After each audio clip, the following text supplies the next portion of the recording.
Hi everybody, my name is Nick, aka the baddest bitch that you know up in here. I'm so sorry about that. I have been drinking this Trader Joe's cold brew concentrate and it just buzzes me right up. You're supposed to dilute it with water or ice. I'm not about that life. You can get water for free out of the ocean, okay? I paid money for this and I will drink it as black as the night sky if I want to. Sometimes if I drink too much it gives my heart pain, but it's fine. I would like you all to know that I am a fiend for magazines. I have so many magazine subscriptions, especially beauty magazines, Glamour and Allure, or magazines that teach me how to live my best life, like Oprah.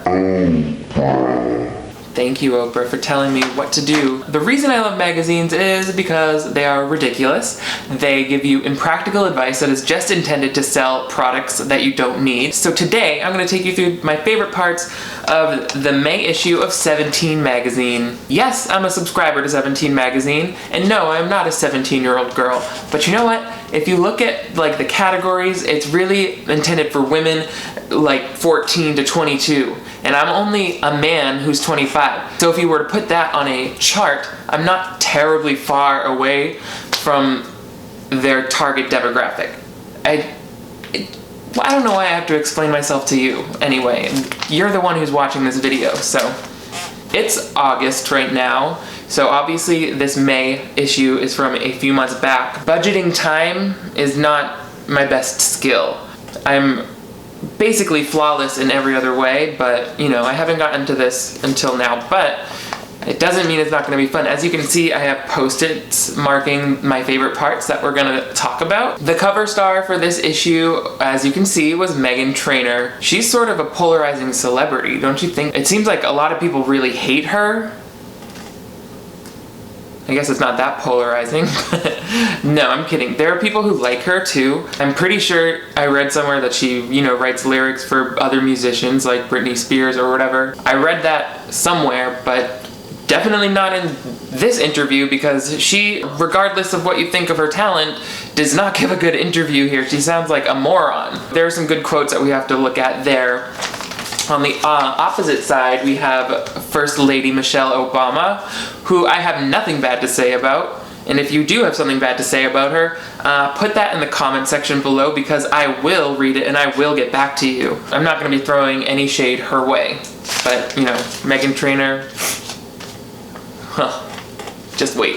Let's get started, shall we? Do you remember what Ashley Tisdale used to wear? Anything. She would wear anything. I'm going to show you some pictures because it looks like a stylist just picked her up by her hair and swung her wildly around a limited 2 and whatever stuck, that's what she was put in front of the cameras with. The first little fun article that I really enjoyed reading in this issue of 17 magazine was how to throw a squad picnic. For those of you who are not hip with the lingo like I am, squad is what you call your friend group. Taylor Swift's squad includes all of those blonde girls and, you know, assorted white women. You have a similar thing here. Just a couple girls having fun on the lawn. No plates needed recipes from the experts. I'm sure 17 magazine doesn't want to alienate its readers by being too high concept, but I'm pretty sure that they're over-explaining how to make a sandwich. Put sliced avocado on one layer of bread. Add chicken. Top with another piece of bread. Put it in a box with grapes. Wow.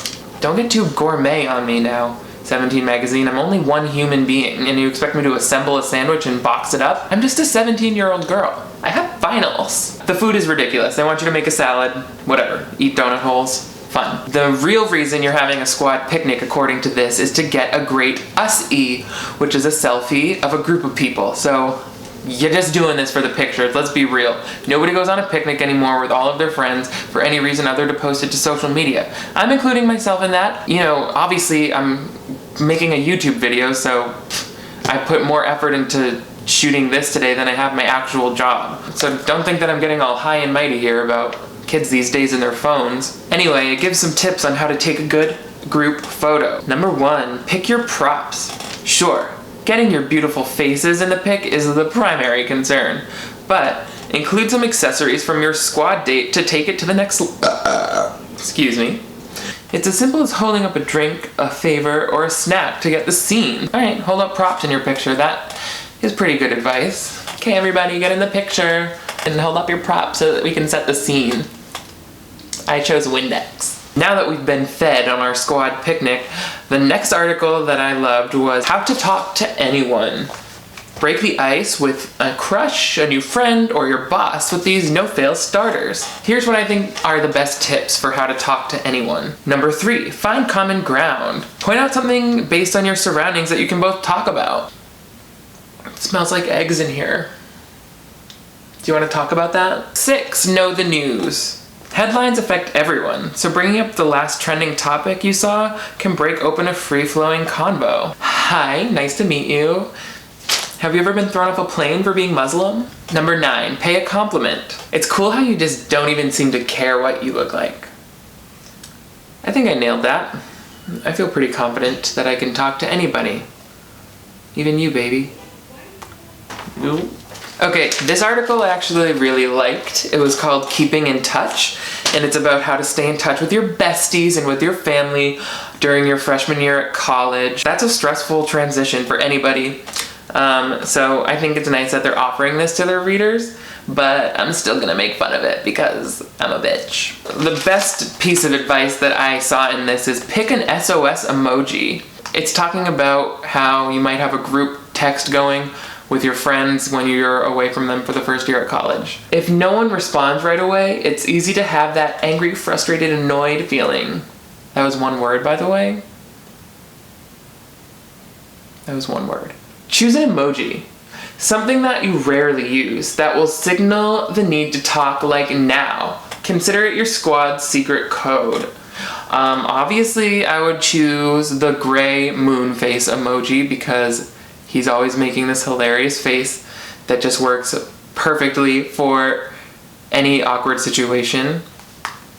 Although it says to pick one that you rarely use, and I use that one all the time. Okay.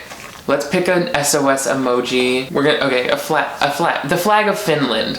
Whenever I'm rambling too much, you can just text me the flag of Finland to let me know that I need to finish up. That is some wordplay that I don't think anyone was expecting. Not even me. I'm kind of impressed with myself for that. Really, this is some highbrow entertainment. Oh God, here we go. We're at this cover story now, the Meghan Trainor interview, which is titled, Yas, Queen.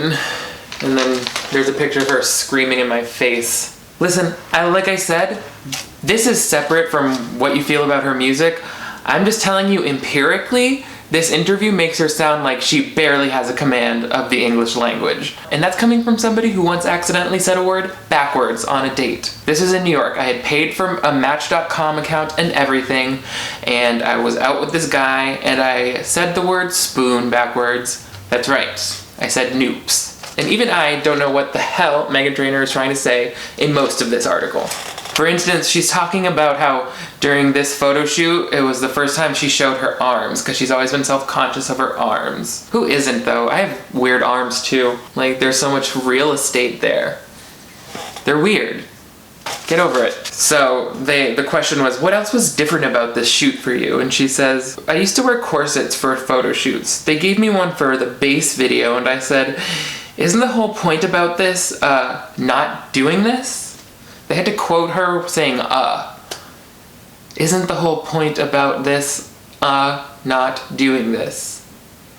I don't know, Meghan Trainor. I'm starting to wonder what the point is, too. But then she tried on the corset, and she's like, oh, that's cute, though. Okay, let's do it. It was nice to finally be like, plop, as if she's dropping the corset. No thanks. Plop. I just honestly am getting the sense that when she was doing this interview, she just really didn't get that they were gonna take what she said and write it down, because she's like clearly using a lot of gestures and onomatopoeia. And now I want to shazoom me. I like coming out like bam. You're clearly an expressive young lady, but there are words to finish all of these sentences other than just superhero noises. Pow, biff, bop, boom. I know this isn't Harper's Bazaar, but if 17 is gonna put you on the cover, at least bother to learn the words for like impressive or groom. It feels like I'm being a little snobby, but it's probably just because I'm a little snobby. Whatever. I don't care. And she doesn't care either, because it says, if you could give any advice to girls today, what would it be? People should be more aware of how cool they are. So know your talent, know your gift, and be proud of yourself. I'm gonna go ahead and agree with you, Meghan. Everybody should know their talent. My talent is turning the page away from you. I just roasted Meghan Trainor. Are the Meghan Trainor fans gonna see this and go crazy on me? Are they gonna roast me now? I hope they do. Come at me, Meghan Trainor fans. Oh, I almost forgot. It describes Meghan Trainor's home, where she lives. She welcomed us into what looks like a luxe college pad, inspired, she explains, by the movie Big and the Boys and Girls Club of America, where she and her brothers used to hang out. Nothing against the Boys and Girls Club of America, but doesn't this woman have, like, gold records? Again, I'm not the interior design police, but listen to what it says. There's a bumper pool table by the kitchen and a foosball table on the balcony. Foosball, I said. Foosball. A foosball table on the balcony. A disco ball lamp, a human-sized stuffed yellow banana, and string lights decorating the staircase. I'm obsessed with lights and weird, cool things, she says. A human-sized banana and a disco ball? I guess I'm just curious as to why she is renting a home and then intentionally decorating it to look like the interior of an after-school program. I feel like that just speaks further to the level of thoughtlessness that Meghan Trainor has for her life and the carelessness with which she conducted this interview, because that should not have even been mentioned. That's an embarrassing detail. I don't know why I'm getting angry. I'm so sorry. It's not cute that I'm like a bitter adult yelling at a teen magazine. But I take this seriously, and you should too, Meghan. To finish, get it? I'm going to end with the best part of any magazine, the horoscopes. I will read you mine. I'm a Taurus. I would read you all of yours, but I don't have time to read 12 of these. Just, they're all the same. It's fine. Hold on, there's literally a jet plane landing on top of the roof right now. Taurus. You've got a rep for being cautious, but this month, the universe will nudge you to expand your vision of what's possible. So if you've been dreaming about a makeover, take the plunge after the new moon on the 6th. You'll totally heart the result. Heart. Speaking of emojis, they just use them in magazines now as if they're real words. Who invented the printing press? Because he's probably rolling in his grave right now. And just FYI, a sweetie you meet on the 27th will love it too. Did I meet a sweetie on May 27th after having a makeover? I think that was the month that I shaved my head and gouged my eyes out with my fingers. And I met Fishtail right around that time, my prison boyfriend. Wow, thanks 17 magazine, you predicted the future so accurately. That was very refreshing. I love a good magazine. Thank you all so much for joining me. I'll try and be more up to date with these and actually take you through current issues, because that would be fun. Go ahead and subscribe to my channel if you'd like to, so that you never miss another video from me. And you can always follow me on Snapchat, Twitter, Instagram, Vine for more funny videos. And I'll see you next time. Except for you, Meghan Trainor. I don't care to see you ever again. I'm just kidding. Don't be mad.